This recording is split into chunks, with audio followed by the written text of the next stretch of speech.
Unmuted myself. Okay. There we go. We're on and broadcasting. I see stuff over there. Let's get the watch off.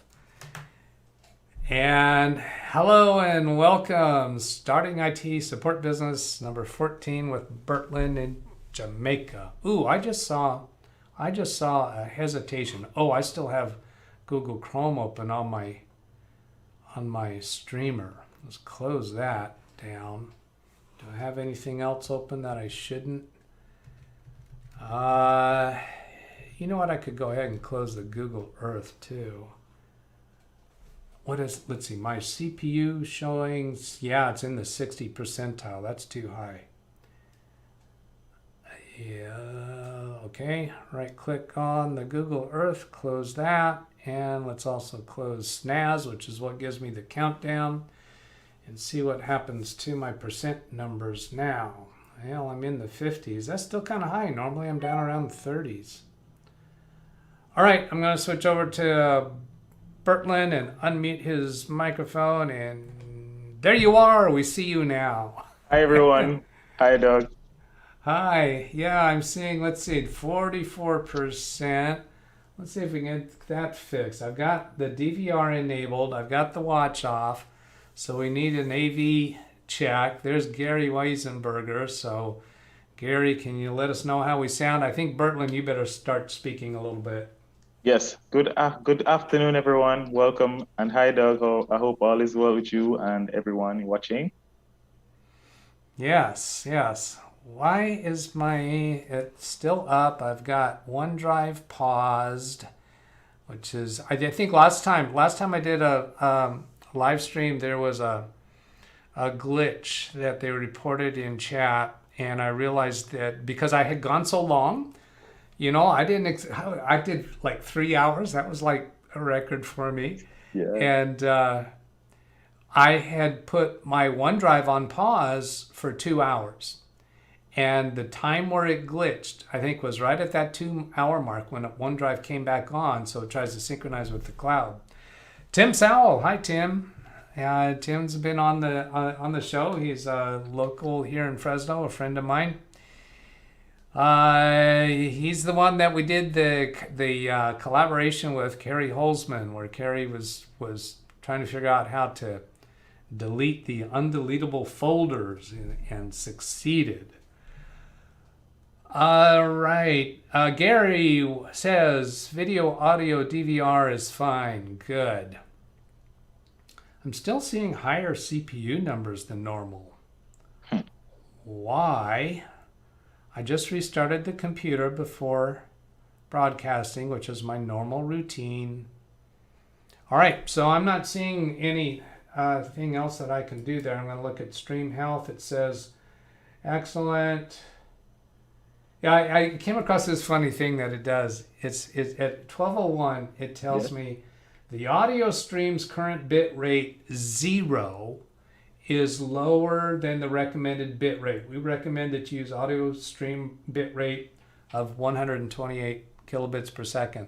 The first time that I noticed that, I went scrambling trying to adjust it. Then I realized, no, wait a minute, that's when I had the microphones muted. There was no audio coming in. I wasn't sending any audio, so of course it said 0. Yeah. Challenges.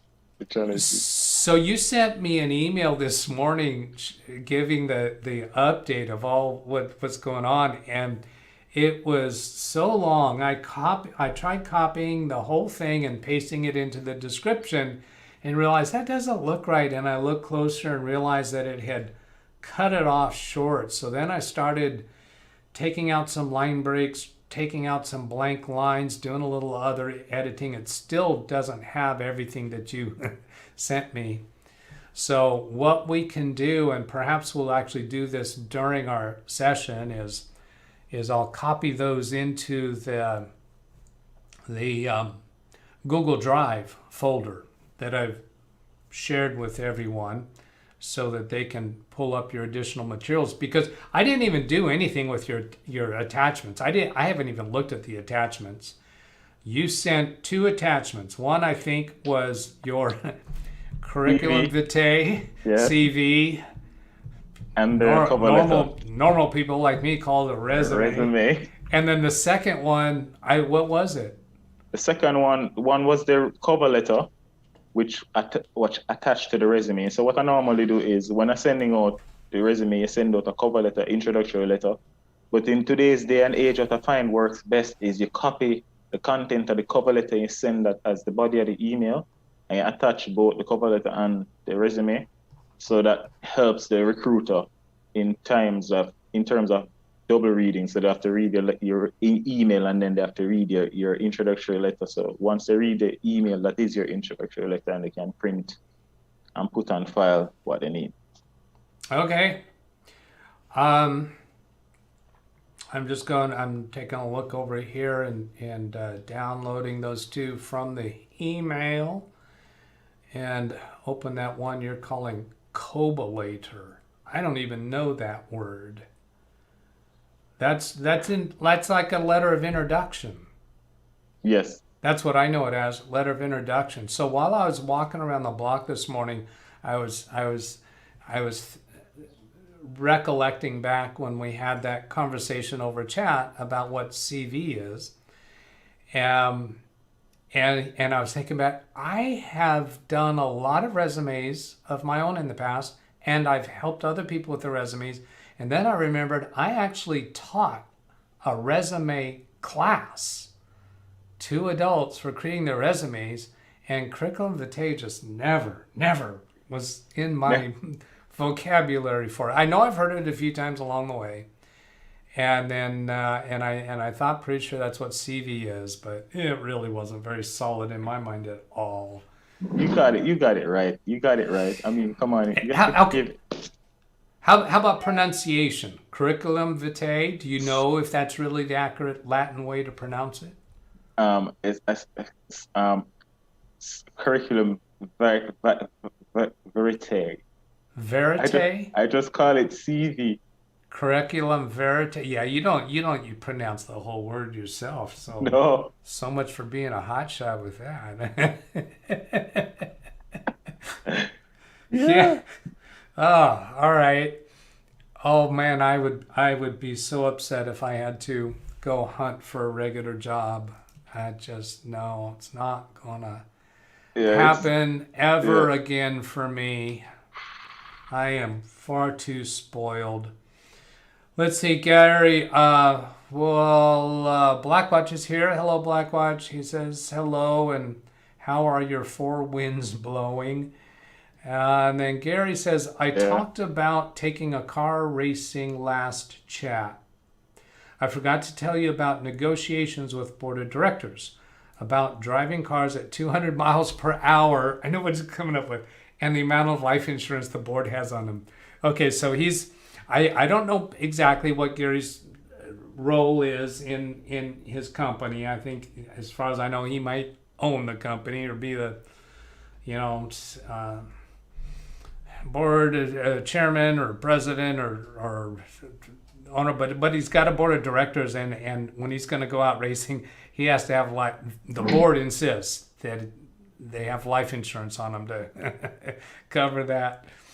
Oh, there he is. He gives us what he is. He's VP, Vice President Operations /IT. So Vice President of Operations IT, which, is a critical position. Yes, the board's saying, what? You're going out to race a car at 200 miles an hour? No. We need insurance on you. It's a Fortune 100 company. Oh, that's so awesome. Gary, I'm so glad to be getting to know you. Yeah.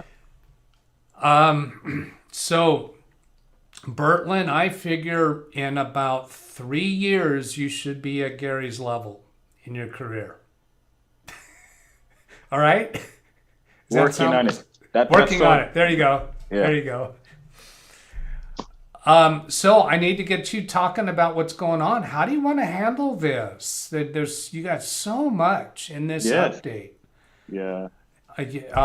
Should I do a prompt and response, or I get you to talk about different pieces of it? Maybe that'll work. Go ahead. Yeah, because first, the one that's Romaine. I mean, you started this out with Romaine called. I'm reading off the description now. Yes. Romaine called. Great news. She's ready to do the computer build. She has all the parts and the date is set for July 10th. We have not set a time. I had dropped the ball regarding the grant writing process. I was working on my CV. Job opportunity was open and wanted to apply, so I had to dust off my CV.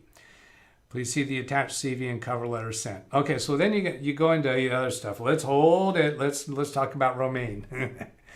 So this was one of the very first things that came up for you in your pursuit shortly at I don't know, it was after the first or second session we did. Yes. And you got connected with Romaine. Yeah. And she wanted to do a computer build. And I think that was a response off of your Instagram post. Yeah. And you had posted something on Instagram to try to get people interested in your services. And she contacted you with a request or an inquiry that was totally unrelated to what you had posted. Except that, I mean, you weren't advertising that you would build computers for people. No. Yeah. Okay. So what more can you fill us in? Keep in mind that the people watching this video might be watching this video and they didn't see your first video or two with me, because we're on, what is this? This is 14. This is 14. Yeah, we're on 14. Okay, I'm going to shut up. Go ahead and talk. All right. So Romaine creates. She's an artist and she has a workstation that she wants to build. She had initially had 3 parts. She had the motherboard, she had the graphics card, and she had the processor. And then she needed to get some other parts. So working with Catherine Huserman and Doug, we actually found and created the parts list and gave the parts list to Romaine, who then in turn went and sourced the parts and took some time to get the parts back here. So having gotten all the parts together now, she contacted me and reached out to me and said, hey, Bertland, I'm ready to build. And she told me that last week, Wednesday or so. Yeah, it was Wednesday, because it was the day right before you did your live video on YouTube, the long live. So I came into the live. Actually, it said it in the live, but you never saw it. Yeah, so and I said it. So, and then what I was trying to do was also work on some other things. So that's it for Romaine. She's very excited. I'm very excited. Doug and his channel, so the plan for that live, for that build, is that we're going to be building it live on Doug's channel. So we're going to do the assembly live on Doug's channel, right? And we have a plan for that. We're going to be using the Zoom session, and we're going to be using a lot of things. So I'll let Doug handle the explanation of how we're going to do that. But the plan from my end is that we're going to be doing the assembly with Doug's assistant on his channel live. Okay, so let's take a break from your update for a moment and deal with audio and ask the chat.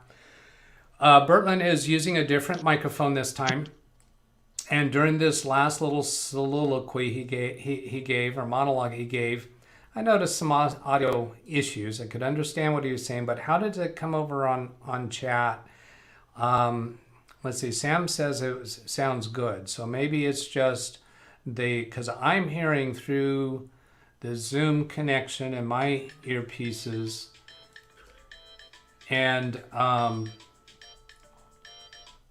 it might be different coming out over YouTube. So I've only seen a response from Sam in regards to Bertland's audio. Now, Bertland, you said you had a second microphone there too. Is that right? Yes. What is it? Tell me about it. It's the internal microphone on the laptop. This one is the mic. Yeah, this one is the microphone from a headset that I plugged into the microphone slot. Yeah. So when you're touching it there, it's definitely making excess noise. So the quality sounds pretty good, but it sounds like once in a while it rustles against your vest. Maybe that's what's happening. Yeah. Apologies, guys. Okay. So Tim says it sounds better than last week, and we haven't heard any of that weird feedback noise. I haven't heard any of that. So I think we're making progress on that. Yes. In that regard. Thank you. So let's see, a couple of things on, let's see, Sam says Australian internet is the C word. And so I'm assuming that means Sam is in Australia, and I think he's told us that before. Tim saying it sounds good. Road courses in Germany got to 210 in custom 2017 Ford GT40. Awesome. And Sam saying Zoom has a background noise filter feature. Yes, let's see. Currently, it looks like I have the noise filter turned on because you can see in the upper left corner of my screen, there's a button that says turn on original sound, which would turn off the filter. So Bertland, your upper left corner, do you see that turn on original sound, or do you see turn on, what was, I don't Off, remember. Turn up in off. the corner, I see original sound off. What does the button say? Original sound and the word off. Off. You don't have the word turn? No, it's just original sound and the word off. So if I press it, it goes to on. Okay. It's on now. It has original sound and the word is on now. I press it and it's gone to original sound and the word is off. Okay, when you have it original sound on, try your fingers rustling around on the microphone. Let's see how that, you still hear that. Okay, so now set it the other way and try rustling. Oh, I don't hear nearly as much. That's better. Okay. Let's try that for a while. All right. Okay. Yes, Sam, I'm aware that it's in Zoom settings. In Zoom settings, you can enable the button to be displayed on the screen so that you can turn it on and off while you're in the screen.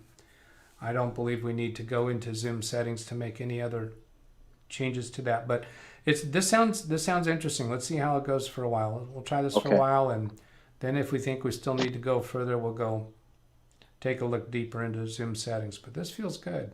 Yeah, great. Okay. Gary says he lost to John Force twice in 1 week. Well, we're going to have to root for you next time, Gary. Okay, so let's move on to the next subject in your updates. Did that complete everything regarding Romaine and doing the computer build? Well, I'll leave the rest up to you. I mean, the time and stuff we can work on, but we'll leave that up to you. But now, when you said you set a date for July 10th, what does that mean? You take possession of the rest of the parts on that day? Or is that the day you actually want to perform the build on camera? Oh, that's a Saturday. That's a week from today. Yeah. Okay, so you're ready to, so she has all the parts, the date set. So before next Saturday, you'll have the parts in your possession? Yes. Right? Actually, she wanted me to do the build at her place. Is that a problem? Oh, okay. Well, it's not a problem for me, but are you going to, what are you going to do? Take your computer and your microphone and Bluetooth earpieces over there? I'd use the mobile phone for the Zoom. Okay. And that could work because it would have front and back camera and it has a good camera. I could put it on a tripod. And yeah, you should have a tripod. Do you know what the background noise is like at her home? No, not as yet. Yeah, because that might wind up being an issue, so we don't know what that is yet. But certainly, whatever you got, we'll try. And if we wind up having, we could, for instance, on the lightweight end, we could do a live stream session where you kind of give us a tour of the parts and we talk about a little bit, and then we end the live stream, you work for a while, and then we turn up a live stream again, and 20 minutes or an hour later, whenever you feel that you're ready, because it's gonna be difficult for you to be positioning the phone even on a tripod as you're working with it. But if that's working, then we'll stay with it. Let's see. If you're going to be doing that with your phone, you want to be sure to have power connected to your phone. And what are you just going to be using the speaker from the phone to be hearing me, or are you going to use a headset? I could use my headsets that I have now. Okay, and that's Bluetooth. Yeah. So that's also battery power that we need to think about. How long is that going to last? Yeah. to take your charger with you in case we Yes. end the live stream and then need to charge that up between. Is she going to be participating in the video portion? I'm not sure what it would be. I mean, is it an issue if she does or does not? No, it's fine with me Yeah. if she wants to. Absolutely. She's an artist too, so I mean, All right. we could probably be working in her gallery. You can see all of her pieces. I mean, Okay, fine. yeah, Yeah, that just yeah, that adds more to it. So yeah, I yeah. don't see any problem with that. Oh, let me ask another question of the chat. How about Bertland's and my audio synchronization? Is our what we're saying synchronizing with our Lips. mouths all right? Because I didn't. I saw your audio off for a while, and well, actually, that's unfair for me to say because I'm looking at my streamer and I see myself, and myself is always off when it's not really coming out that way through YouTube at all. So let's see. Gary says he lost us for a couple minutes. Let me pop out chat so I can Yeah. keep track of this better. Mm-hmm. And do this piece here. I'll just go back up to see where I lost. Okay, can anyone read this? Are getting video from Gary. So yeah, I can read that comment. I saw Johnny Melt is right at my local track, St. Thomas Speedway. Tim Sal says yes, went out for a sec. Oh, okay. So I guess the stream went off for a sec. Yeah, I don't see the stream health. Yeah, I don't see anything since that first audio thing during the pre-show. Had to refresh video. Did a little loop-de-loop. Latent loop-de-loop, I think. Did a little Lation loop-de-loop. That's a good idea, Doug and Bertland. I think he's referring to our plans for the video. Tim says yes. Yeah, because that was within the last couple minutes. Blackwatch says, say what, Doug? Okay, that's He just said for, okay, yeah, well, yeah, but I wasn't looking at the camera. Oh, I think he wants me to look at the camera. okay. Okay. What, Doug? There you go, Blackwatch. Ah,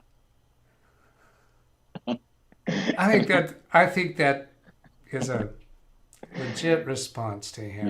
yes, it is. Sam says, fine, even my copper internet connection seems fine. And Gary says, sync looks good. Okay, so let me move on to the next subject in your, I gotta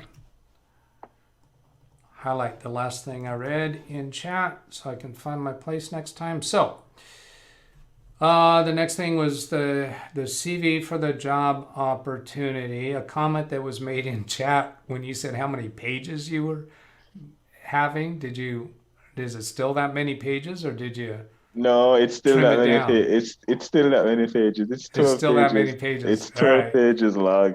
All I right. had to put my projects in there because, All right. yeah. And then regarding the grant writing process, you know what? Why don't I punch over here as I'm reading this? Regarding the grant writing process, I have one laptop per child to promote inclusivity in education center. Yeah, so I think this is what you're referring to. Some of this text just didn't copy over very well. Yeah. So you got the name of a portfolio minister, it looks like, and a date for that. The initiative will be done through National Education Trust. The objective of one. You know what? This is silly for me to be reading it from there. Yeah. Why don't I read it from the email? Yeah. And I sent you a PDF in the chat of the Zoom call as well, which has Okay. everything. All right. Let's go get here. This is much better place. Okay, so here, then I'll come back here. Okay, so here's the piece about Romaine and the CV letter, grant writing process, one laptop per child, and the Honorable Fayval Williams launched.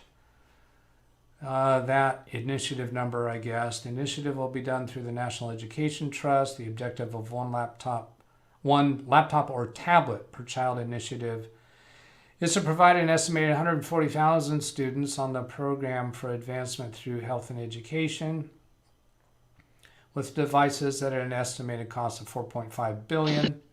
However, an additional estimated 100,000 students still require laptops or tablets to effectively participate in electronic learning. So that is the piece, what you've found out about, I guess, what's already existing. Then you go into grant writing. So before we go into that, did you have any further comment about this paragraph, or does chat have any questions about that topic? All right, so while you look at the chat, what I realized about one laptop per child, Doug, is that this thing has been going on before COVID. This thing has been going on before COVID, guys. COVID just make it like up in everybody's face, but it's been going on before COVID from about 2000. I found stuff from 2003, 2001. Things that going on. Persons have been doing this thing forever. Even have persons that actually they make custom laptops for children. But I was looking at the specifications for them. The specifications for one laptop per child, they have minimum specs that those machines don't fit. But those laptops that the children have found something is like a device for them, but it's like a laptop that's built for a child. So it's very robust, but it's not very powerful in terms of the processing. So you can't use the applications that are today available, that the teachers would probably want to use, like the Word and the Office and the Google stuff. Probably can't do that because it's not that powerful. It's like a giga RAM and the processor is 800 megahertz, so it's not great to do. Okay. Yeah. Okay. So that's your description of the ones that they currently have in service. They're not great?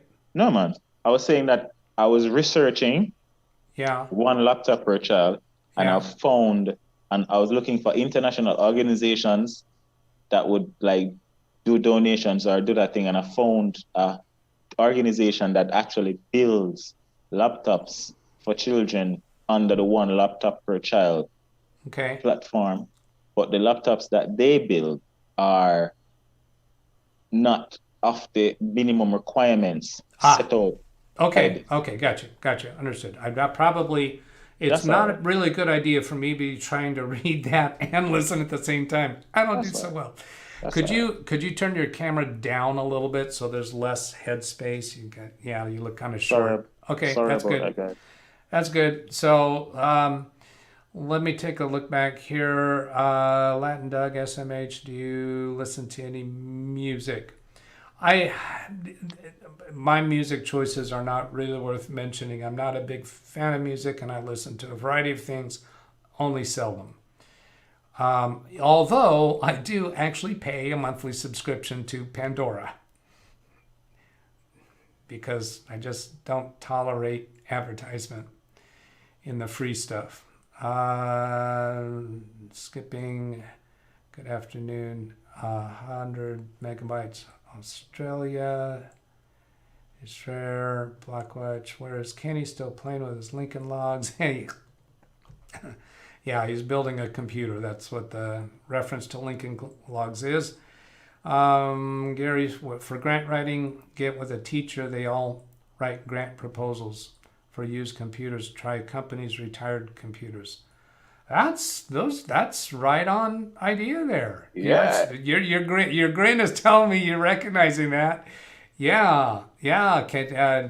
Asking a teacher to get involved with you for grant writing. Hey, how about even this?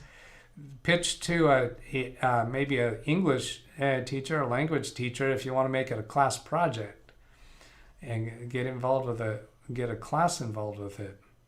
Maybe that would work. Are you frozen? Is he frozen? I think he's frozen. I'm going to try clicking something here. I've got a different scene on that. Am I frozen? What's going on here? No, I see that streaming still going. I don't see him moving. Gary says yes. I'm guessing that's in regards to him being frozen. BH Ringer is here saying hello. Any chance you watch some of Life with Bill Sif, St. Thomas Vids? I hear you again. You're back. Yes, I'm back. I don't know what happened. That was very scary. Okay. Very scary. Were you back? Was your body actually physically frozen? Is that what you mean by scary? I know. Were you? Did you still hear or see the video going? No, it was the internet. It had a break. It was a connection. Okay, so yeah, everything stopped for you. Yeah. Okay, so yeah, we just got that great suggestion from Gary about the teachers, and the last thing I think I said that I'm not sure you heard was about seeing if a teacher wants to get a class, a language class or an English class, participating in the grant writing project. I don't know if that's feasible. That just might be wind up taking too much time. So, not all the ideas are things you can roll with. So let's see. Did we finish everything we should talk about in here? Are you? Yeah, you're still there. Yes, I'm still there. Okay. Well, I never knew if that was for me or if it was for just the you're actually reading the chat. No, Sorry. I'm asking you, is there anything else you want to talk about in that paragraph? And I haven't seen chat ask anything about that paragraph. No, not. Okay. Not. All right. Then we'll move along. So grant writing research, grant scoping questions to ask yourself. So I'm presuming you found these questions somewhere that are help you determine the scope of your grant. So finding ideas, what problems am I encountering on a daily basis, one laptop per child. So I'm thinking this is the stock question you found that you're supposed to ask yourself when you're going to write a grant. And your response to that question is one laptop per child to promote inclusivity in the education sector. Am I understanding this right? This is the next question you're supposed to ask yourself. Yes. Where are students struggling? And your answer is access to online learning. Yes. Question, what resources could help me be a better teacher? And the response is tablets and computers, laptops. Yes. What are the current issues, problems, or obstacles in my field? And here you have a really long answer. Funds. Money. Like, duh. Yeah. Framing the project. What problem am I trying to solve? The problem is one laptop per child. What do I need to solve the problem? I need laptops, tablets, computers, funds. What will the situation look like once the problem is addressed? Students effectively participate in electronic learning. And so each of these paragraph headers is kind of another aspect that you've seen that you need to ask or grapple with in regards to grant writing. Mm-hmm. Am I going to pursue the grant by myself, or am I going to collaborate? If collaborating with others, is it my colleagues or institution, or at other institutions? Well, I think that's pretty apparent that it's collaborative is what you're looking to do. Yes. Size of the project. How many people are going to be impacted? It's 248,000. Is this an experimental project that needs to be run as a pilot? I'm having really difficulties with my mouse clicking. Is this an experimental project that needs to be run as a pilot? Answer is no. Am I simply buying classroom supplies? Yes. What is the reach I want to attempt with the grant? Who will be impacted? And your response is students, teachers, parents. How many students will benefit? 248,000. Take a quick peek at chat. Is Back 3 hours. Bert, stop freezing up with that smile. You're freaking me out. Depending on your audience, mention classroom computer security and okay. Depending on your audience, mention classroom computer security and remote internet access. Yeah, so that should certainly be included in the grant. There's Gary. Gary's got another point on the board there. Yeah. So yeah, the work you do with that should mention classroom computer security, because as students are online doing various things online, we're getting a whole lot of online hackers and infiltrations and such. So you need to have your security in line with the school's IT department if they have something along those lines, or maybe using some kind of a security provider and firewall capabilities. And then also remote access when the kids are accessing the services remotely. Could they maybe use one of the VPN services that channels them through a firewall that the school IT department can have management capabilities of? Yeah.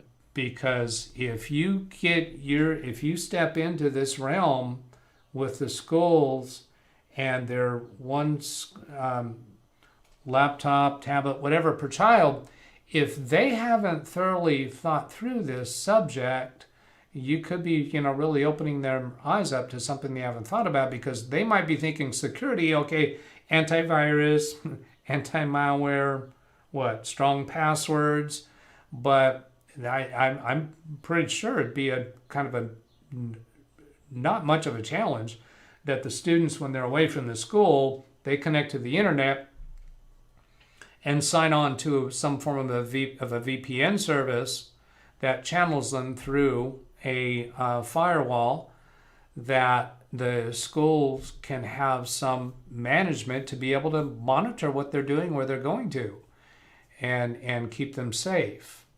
So something along those lines. Now that's something you're going to have to research. It's not an area that I have expertise. PFSense. I've set up so for my office, for the work from home initiative, what I've done for my office is, and I've also listed one of my project in my CV, is I've created installed PFSense firewall, right? And I made that firewall from some computers lying around the office, right? I got the necessary network cards put in there, downloaded the ISO, installed on the computer, and then configured it on my network.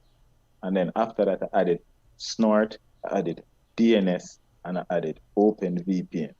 And with OpenVPN, my clients, my users, they can work from anywhere in the world, and they have access to all the services at Office. I also secure it using a certificate and a username and password. So you have a certificate tying the connection with security, and you have a username and password encrypting the connection as well. So I tried my best to make it as secure as possible. And I know I can always do it better. Anybody can help. Anybody wanted to help each other. Yeah. Great. So in your materials that presents who you are to them, you'll be able to include the information that you have experience and background with this stuff. Yes. Okay, awesome. I'm going to make a little adjustment here. See how this looks. Now this means I can click this button and it just transitions back down to there anytime I want to.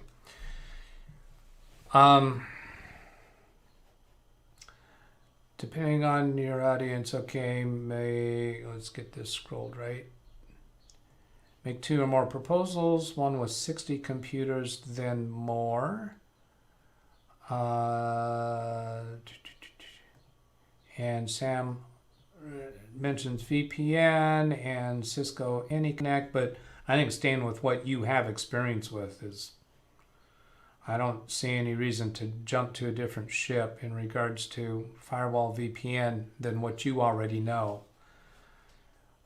Learn from home. If school does not have IT department, teachers can put the lessons on YouTube. Last VP I encountered. Now, in that event, teachers putting lessons on YouTube, teachers are probably not going to have experience in being content creators, video content creators. So if that becomes something of interest, that's another area where you could be providing them training or services or assistance. Yes. Last VP I encountered signed a contract with IBM for 4 banks, or memory for the CPU cost $48 million to get out of that one. So hope you do better than he did. True story. That to Gary.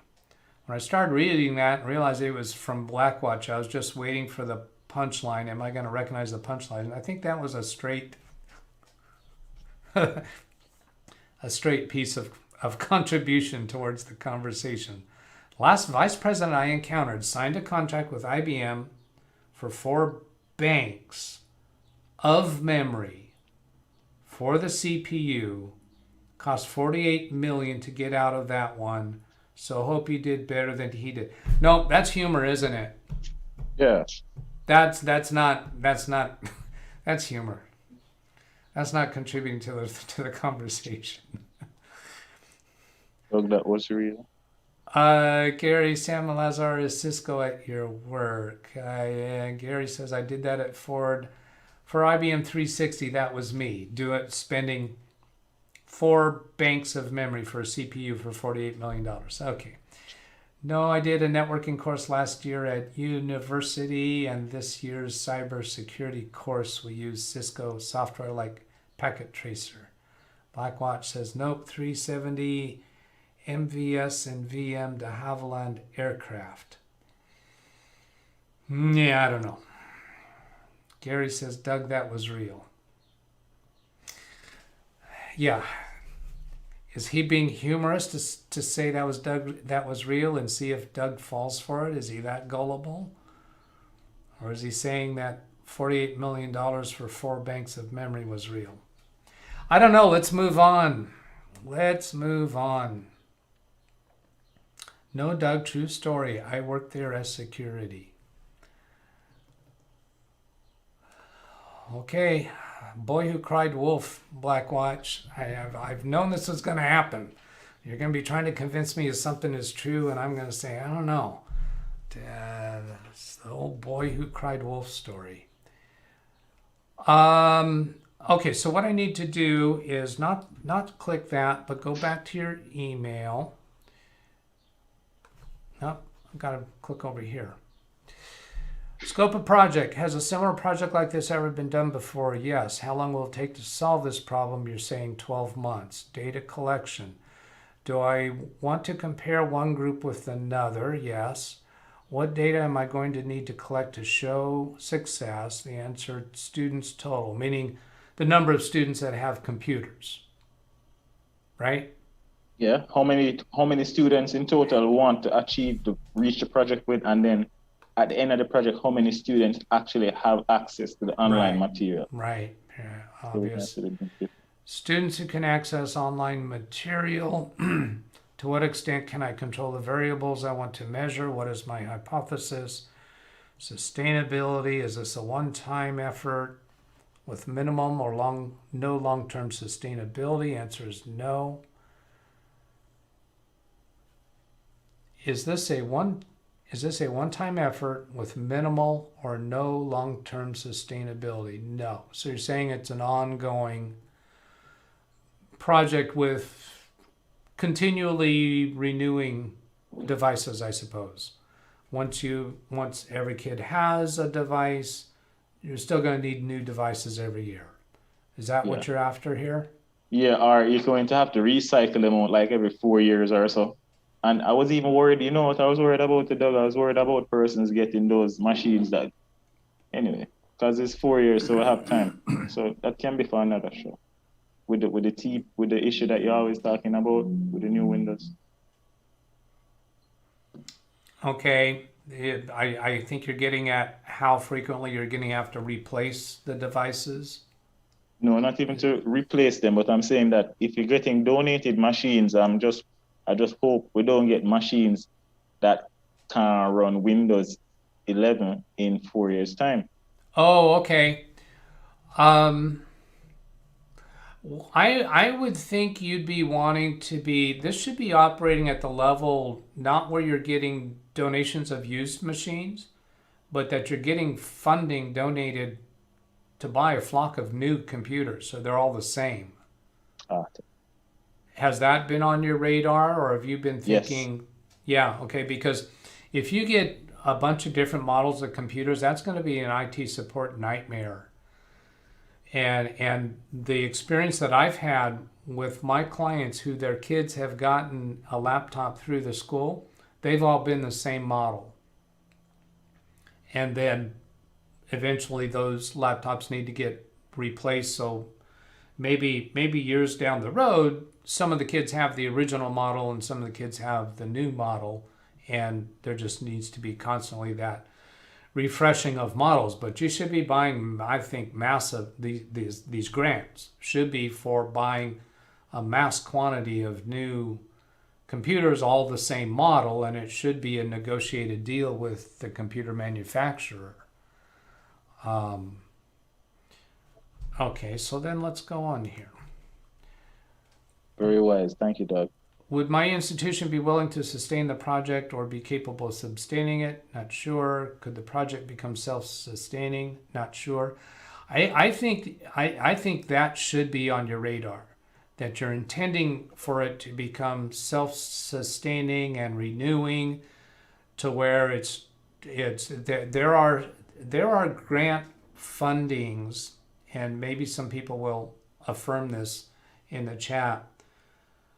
My understanding, there are grant fundings where it's a one-time grant, and there are grant fundings where it's an annual budgeted grant where the money's coming in every year. So maybe it even takes a few years to get a laptop for every child, or maybe the first year you get enough in a one-time grant, and that one-time grant could be contingent upon perpetual grants also being awarded, meaning the first one-time grant, the provider of that money might be saying, okay, we'll give you this one-time grant to get one laptop for every child in your middle school. So maybe that's covering 3 grade levels. If you get grant funding from somewhere else that's perpetual, that's going to get you 1/3 of that amount every year. So that the first grant gets you one laptop for every child, you get that implemented, and then maybe in year 2, the perpetual grant kicks in. That gets you the amount of money that you need to buy the computers for the following year, the 4th year, so that in the 4th year you've got a whole flock of new computers for the new grade level that's coming in. So every time a new grade level comes in, you've got a perpetual grant that's bringing in the money to supply that new entire class of kids.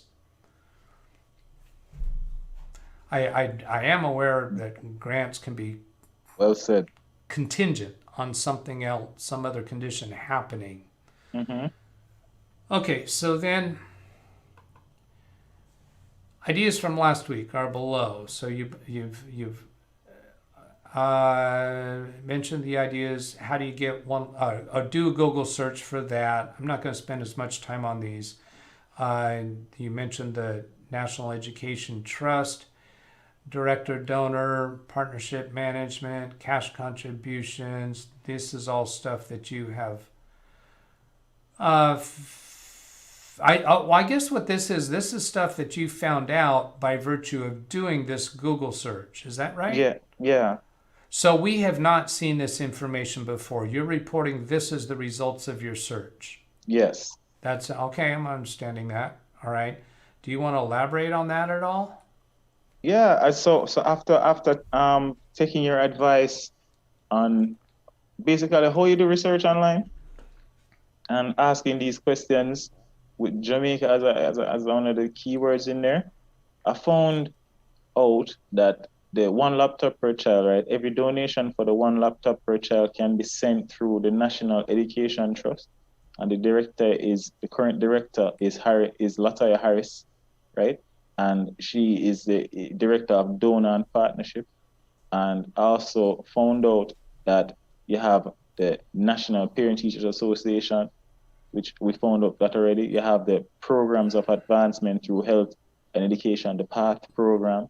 You have the Jamaica Teachers Association, JTA, and the person in charge of that is Just Ford Gabri, right? And the People's Action for Community Transformation, the PACT, the Center for Excellence for IT Enabled Innovation, and you have the consultant there, Craig Perot, and you have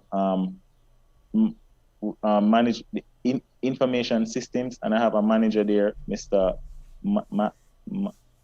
But I can't do this person's name justice. But just by doing this Google, how can you get one laptop per child awarded to kids in Jamaica, schools in Jamaica?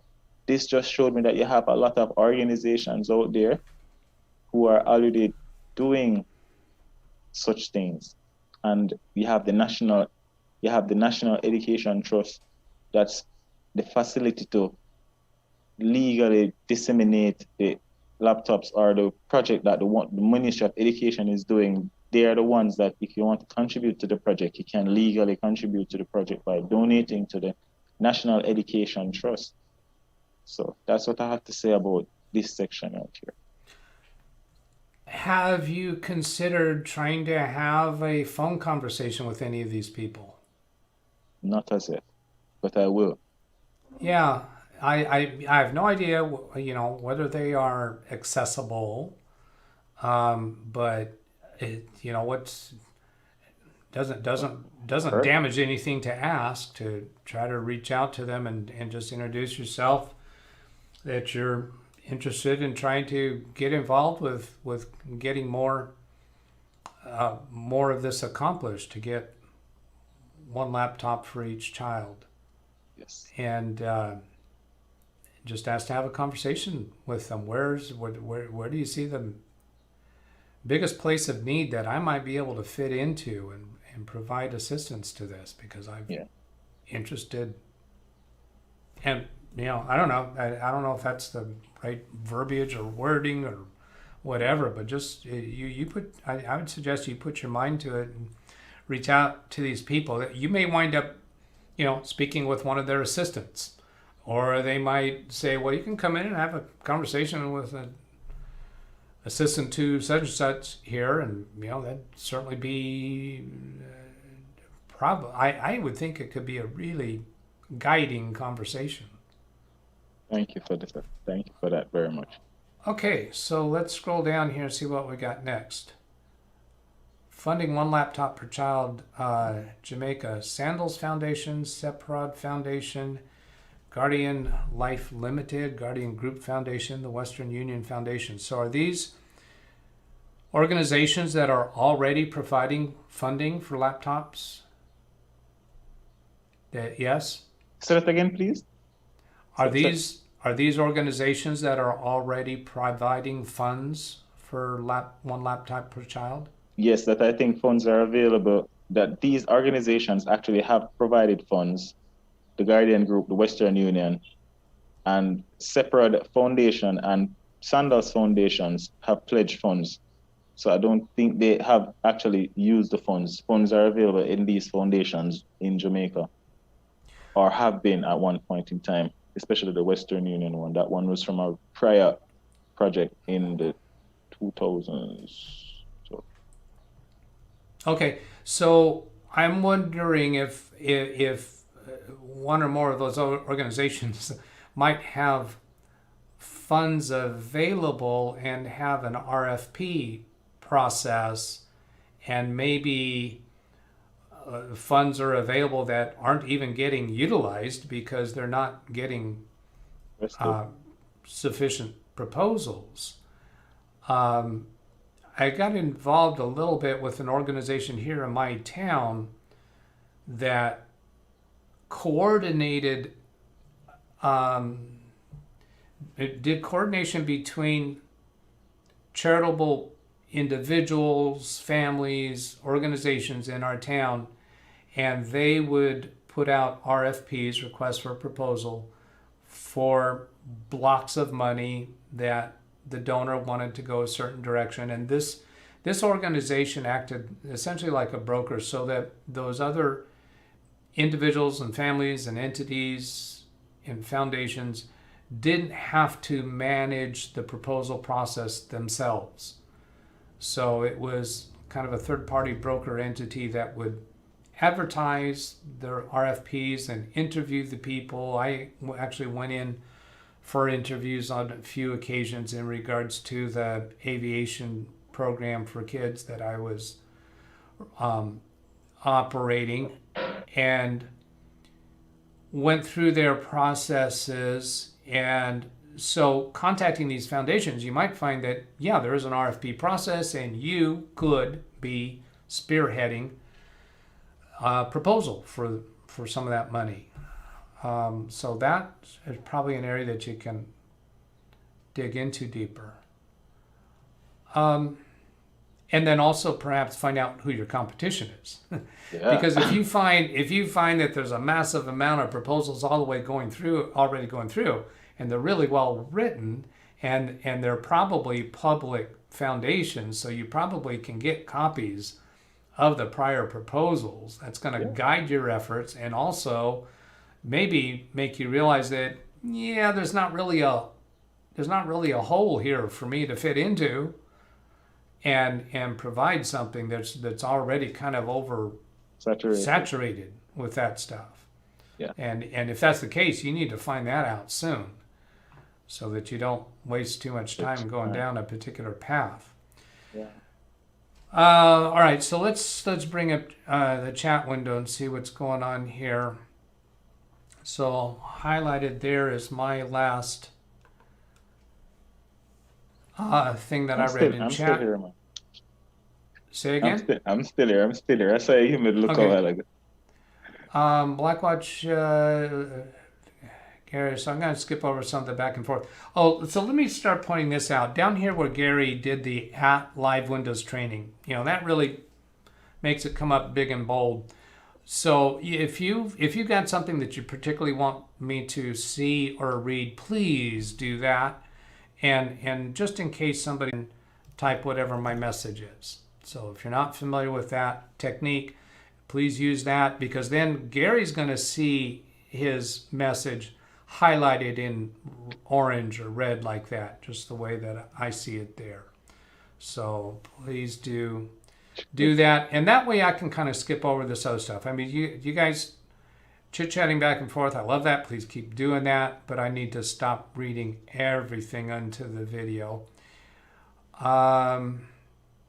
So I'm just kind of glancing over these now to look through things that I think are particularly appropriate. Sam mentioned schools. Both schools I went to had licensing agreements with HP. Okay, so yeah, so clearly you should find that that's going to be a piece of this, is direct interactions with a particular computer manufacturer, and you lock into them for those devices. Maybe next time you do another round, you might be going back to the same manufacturer or giving somebody else a shot. And maybe a manufacturer wants to be locked in for a number of years, and they don't want you using somebody else's computers because it's a feather in their cap to get that contract and to provide the computers at a discount. Discounted rate. And I see that I've got our picture-in-picture hiding that. Let's see. So some chit chat. Doug, 5 megabyte hard drive, $6,000 in 1976. Oh, those are the days.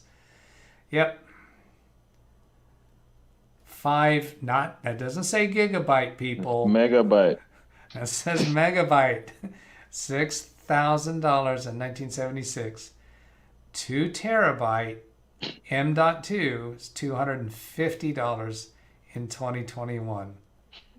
Just incredible.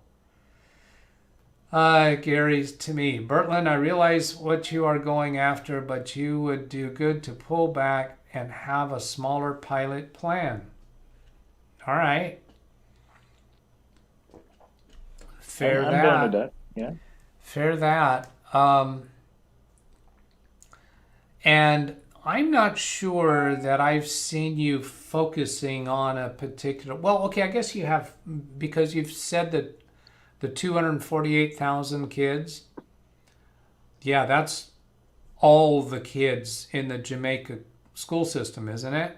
That's just a number of kids that the Ministry of Education. That's the number of kids that the Ministry of Education have identified.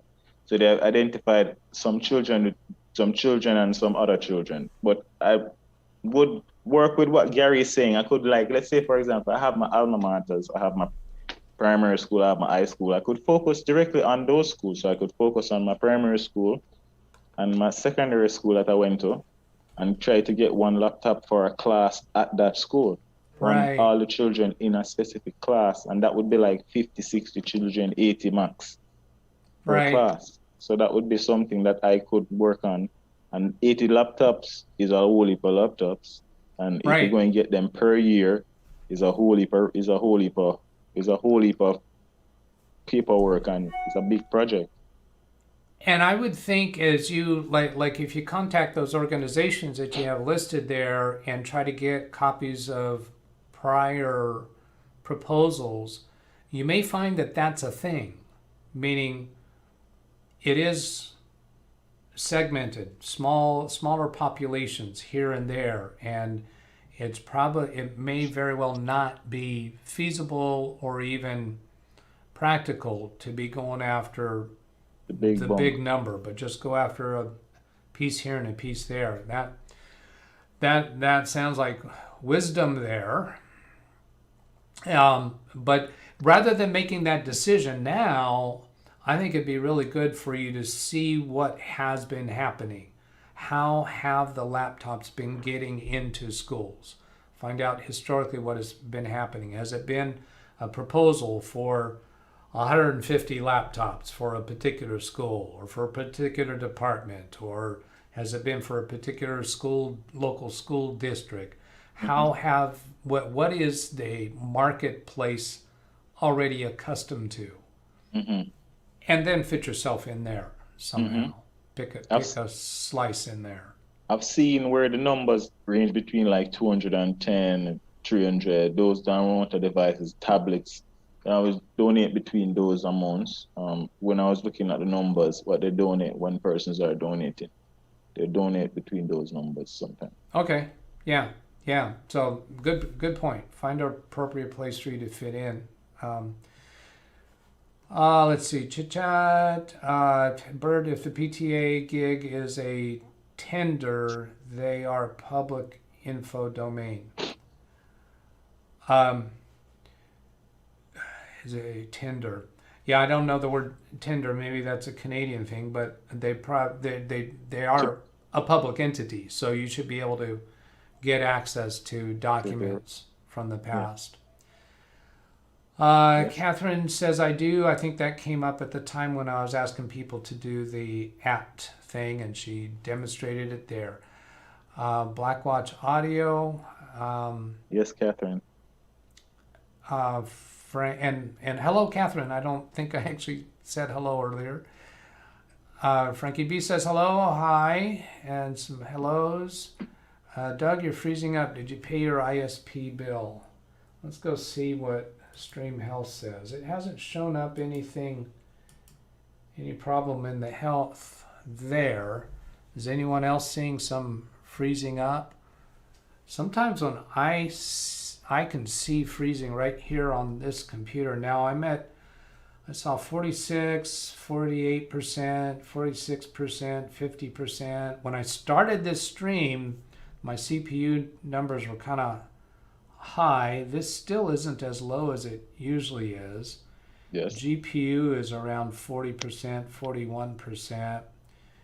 And I do some things to lighten the load on this older custom computer. It's an i7 2600K. Just because I know some of you are going to ask. So, who's my ISP? Comcast, and yes, I did pay it. So Gary's saying $148,000, $1,000 laptop PC is $148 million. I would get a 4-year warranty from HP or Dell. So yeah, I hadn't done any math yet. It seems to me like that volume of quantity with a direct contract with a manufacturer, you should be able to be lower than $1,000 each. Particularly since they don't need to be, video production capable laptops. Sam, the organizations I did work experience it all used Lenovo ThinkPads. I've seen Lenovo in school systems. My first laptop had a 60 gigabyte IDE hard drive. Catherine's got a link there for Education Minister with .jm. I'm assuming that's Jamaica. Yeah, Fayval Williams. All right. So, yeah, you just said that person's name, right? Yeah. Is that what you said? Okay. She's the Education Minister. Okay. So have that information. First, the special needs children. So that could be a good thing as you're looking along, is take a look at what is the mix that has historically already been happening for one laptops per child. Has there been specialized focus on special needs classes? Is that an area that's been neglected or overlooked? So keeping your radar open for areas that have been neglected, overlooked, or has particular pain points that you might be able to find solutions for. Yes. Chit chat. Let's see. Gary says yes, he saw some freezing. Turbo was class. That's chit chat. Okay. Understand, I'm not belittling chit chat. Please continue with your chit chat. I just don't need to read everything into the video. Then Gary, I agree on price, but PC could cost $1,500. Bargain with them. Yeah, when you start talking with the manufacturers, I think there is bargaining room, trying to get better deals. All right, so let's get back. Whoops, I did the wrong computer. Take a look down here. United Nations Children's Fund. So this is more that have been involved in this, and this is in the section about your research. Yes. So I won't go over the detail of that unless you have something there you want to specifically point out or talk about. Not necessarily. Just Okay. just that there's a lot of projects around one laptop per child. Go ahead, Doug. Okay. Then how do you get one laptop per child? Laptops awarded for schools. Grants are a great way to receive laptops for free. Contests allow computers to compete for free laptops. That one, I noticed that earlier, and that kind of struck me a little odd. Really? Is that a thing? Kids compete for free laptops? Wow, so you're nodding your head yes. Is that speculation on your part, or is that something you have come across? It's something that I found on Google, so I was just like, Yeah, that seems like allowing students to compete for free laptops in my part of the world. I think there would be a huge uproar saying that that's going to favor the advantaged kids and disfavor the disadvantaged communities and disadvantaged kids that come from struggling families. true. In my city, state, that would never fly, I don't think. Okay. That's nice. That's nice. But different locales are different. If that's a thing in Jamaica, it might be a thing. It's I not don't the know. thing in Jamaica. You It's don't think not the so? thing. I All don't. I right. don't think Yeah. so. No, it's not the thing I out can't there. see Mm-mm. students being. That would be a huge pressure on students. Can you imagine the pressure a parent might put on their child in To get the competing laptop. for a free laptop? Forget your other schoolworks, Johnny. You focus on this competition. Yeah, well, I don't want that. Yeah. Check the classifieds and newspapers online for free laptop offers or trades. Yeah, that I think you'd only be looking to do something like that if you in an environment where funding is simply not available. I that's going to be piecemeal computers here and there. It's going to be a IT support nightmare because you're giving these to kids. They're from normal families that probably don't have a lot of technical competence. They're going to be calling, asking their teacher for how do I fix this or that? A computer won't do this or that, and if they have an IT department for them to call, and they're having to ask what computer do you have? No, they need to be stable and consistent across the board. True. Grant writing, one laptop for children, international organizations, Bill and Melinda Gates Foundation. So is this just in here because from your notes from last week, or have Yes, you? that's this one is actually from my notes from last week, the International Yeah, Foundation. I haven't been able to do much on searching for them in terms yeah. of finding. Well, you might find if you find a line to get copies of prior proposals that have been submitted, Mhm. you might find them referencing the foundation. And when you do ask about it, you want to make sure you got the correct spelling. I don't think that's a correct spelling for Melinda. Yes. Did you She look that will. up? No, Yeah, I that don't was think me, that's right? right. Yeah, That was you just making that up. Yeah. yeah. So be sure you check Check yourself that. on that before you expose that to somebody in the education field or that you're interacting with, because Yeah, yeah. that's gonna ding your credibility a little bit to not have her name spelled right. Yeah.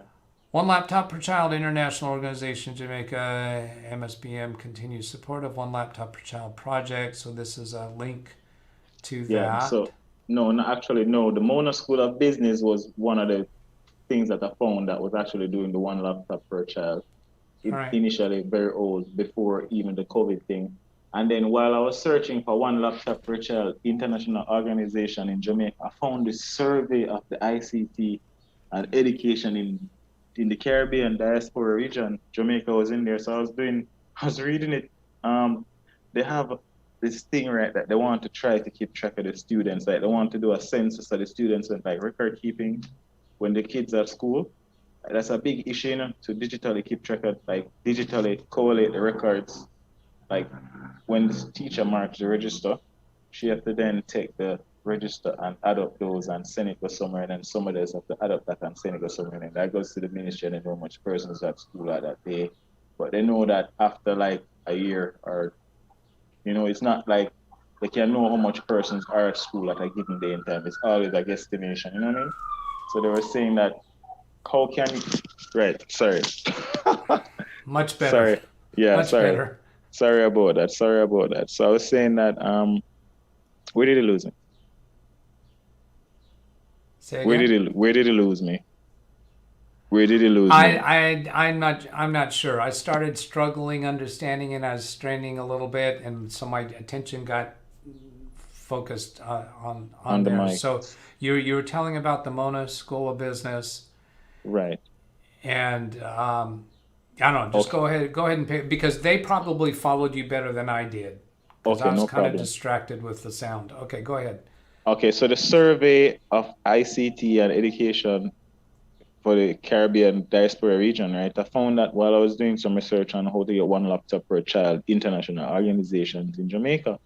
And what that showed me is that they had done a survey, the International Interdevelopment Bank and some other place had done a survey and they published the findings. So that was from like 2009 about the status of ICT in Jamaica and what they're doing, and they have launched a few initiatives in terms of initiatives that they have launched to like disseminate ICT to the schools. And one of them is they want to be able to know how much persons are at the school. So they wanted to have a way to actually do a census, or basically keep track of the students' population. Like normally when you go to school, they always take the attendance register.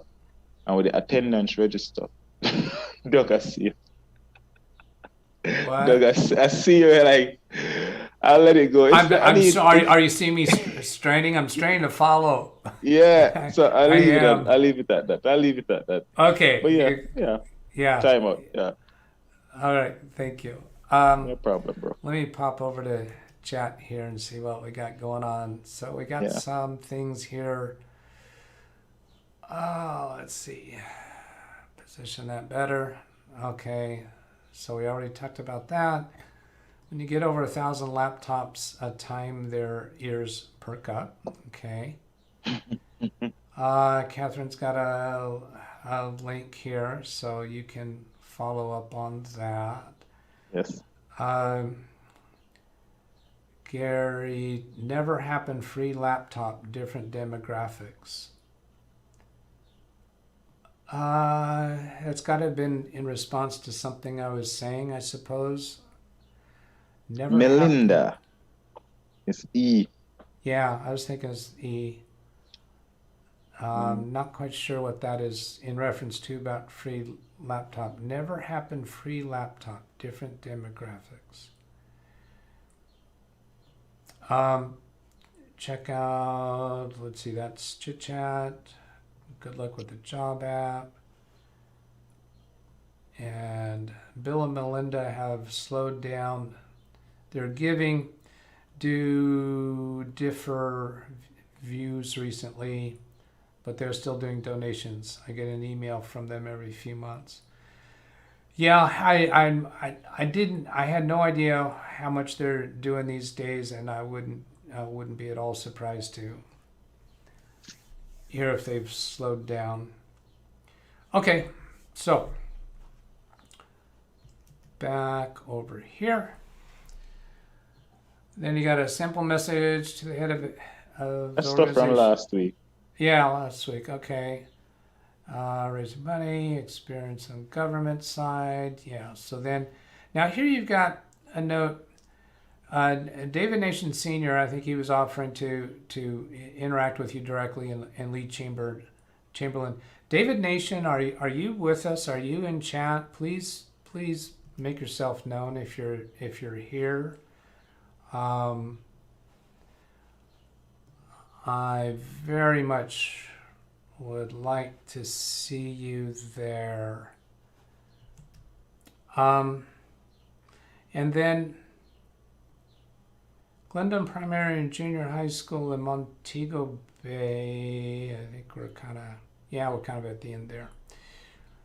So then here's those documents that you included as attachments, but we are over an hour. Is there anything we want to go look at on those two, or that you wanted to share with chat, or have we?